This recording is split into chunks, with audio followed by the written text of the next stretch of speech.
Hi guys, welcome back to my channel. This is Kaleah from Kaleah Nicole Coaching, where I promote self-coaching and self-development. And today I want to share with you guys 5 ways that you can increase your self-confidence.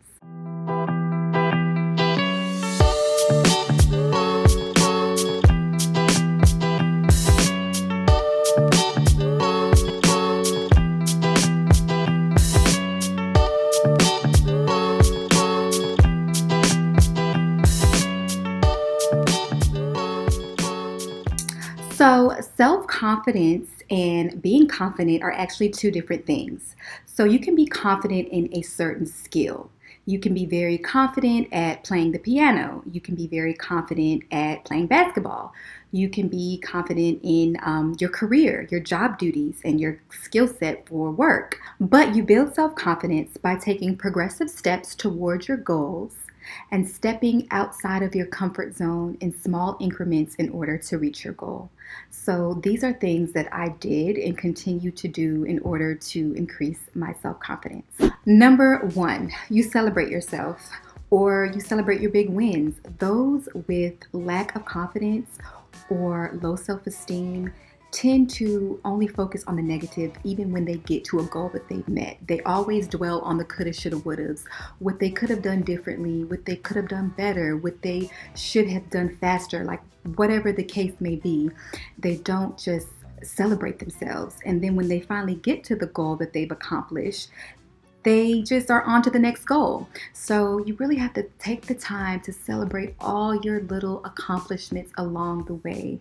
Every single goal that you have set for yourself that is checked off, give yourself a pat on the back. Even if I have on my to-do list to go to the grocery store and I went to the grocery store that day and fulfilled that, I'm happy about it. That is a day fulfilled for me. So make sure that you take time to celebrate all your wins. If nobody else is appreciating you, you need to appreciate yourself. Celebrate yourself. Number 2, you want to set attainable goals.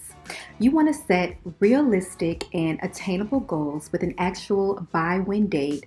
You want to set your goals daily, weekly, monthly, and so forth. And you want to actually write your goals down. You want tangible, legible goals that you can see so you can see the progress, and your progress actually has a physical form, a physical shape to it. That way you're able to consistently compare where you are now to where you were.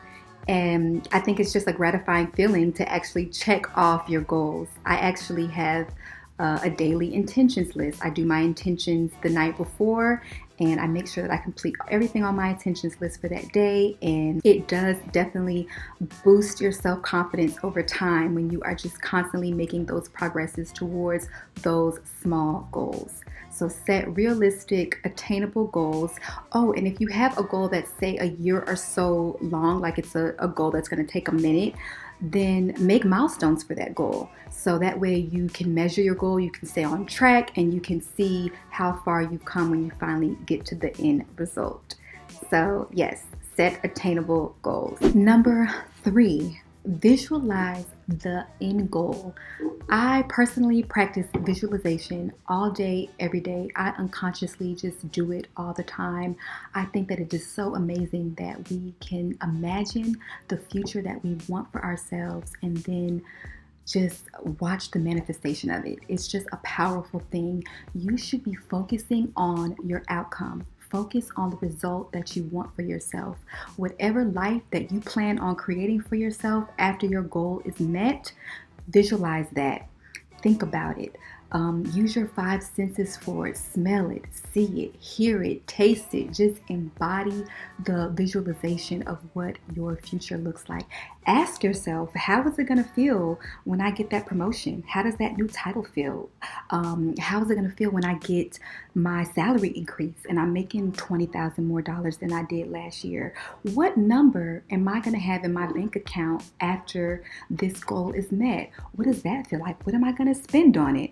What does it feel like when I'm 15 pounds lighter or I gain 10 pounds of muscle? What is my activity like? What is my day-to-day like? You should be sitting in your thoughts and in your visualizations. I do it all the time. I think that using your daydreams and your imagination is just one of God's greatest gifts to us. So just constantly visualize the outcome, visualize the results of your goal, and that will definitely increase your self-confidence as you are on your way to completing your goal. Number 4, stop comparing. Comparison is the thief of joy. It is so true. It is a very destructible behavior, especially for those who are feeling a little insecure and are trying to build up their confidence. Comparison can cause you to value what somebody else has and then devalue what you have. We all have the potential to be the star in our own movie. So we're not trying to be the star in nobody else's movie. We are trying to be the star in our own movie instead of just being extras in the movie or even the co-star. No, we want to be the star in our own movie. We need to show up in our own life. There is no need to compare. God made us all very smart, whole, resourceful, creative human beings.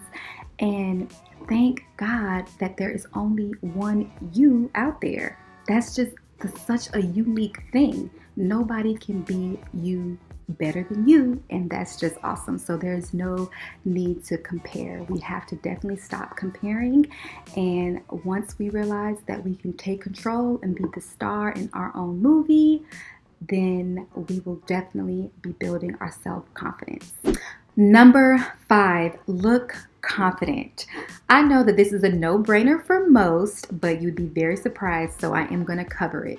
If you look good and you smell good, you will feel good. This is still a very shallow world we live in, and people are shallow and they will judge you based off how you look. I actually was in talent acquisitions for a very long time. I interviewed a lot of applicants, and it was basically taught to me that I should be judging candidates based off their appearance.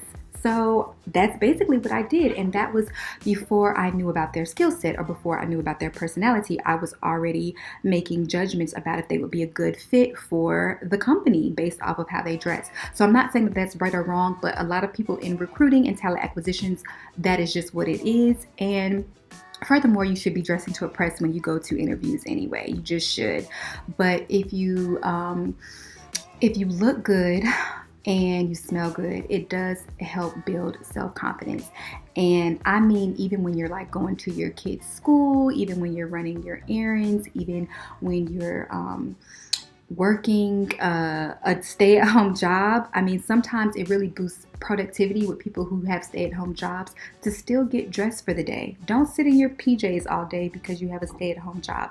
Get dressed and get productive. That helps with building self-confidence as well. And be consistent with it. Inconsistency is a subtle stealer of dreams. We can either give the aroma of confidence or we will give the stench of self-doubt. So each morning when I get up, my morning routine, I say at least one thing in the mirror that is going to boost my self-confidence, and then I decide what I'm going to put on for the day, how I'm going to wear my hair that day, or whatever the case is. Self-confidence can actually be a little bit hard to see in the beginning, especially if you were in a place of low confidence or lacking confidence, and you're trying to, introduce your life to these certain steps to help you build your self-confidence. It can be a slow process, but once you really begin to feel more bold and more capable and just proud of yourself for racking up achievement after achievement, goal after goal, which will happen. And your goals, they should be stretching you, not stressing you. That's very important as well. So I hope that this helped. These are all things that I do. They have served me very well in building my self-confidence, and I hope that they do the same for you. If you guys enjoyed this video, please like, subscribe, comment, hit the bell so you can be notified. And I will see you guys next week in the next video. Talk to you later.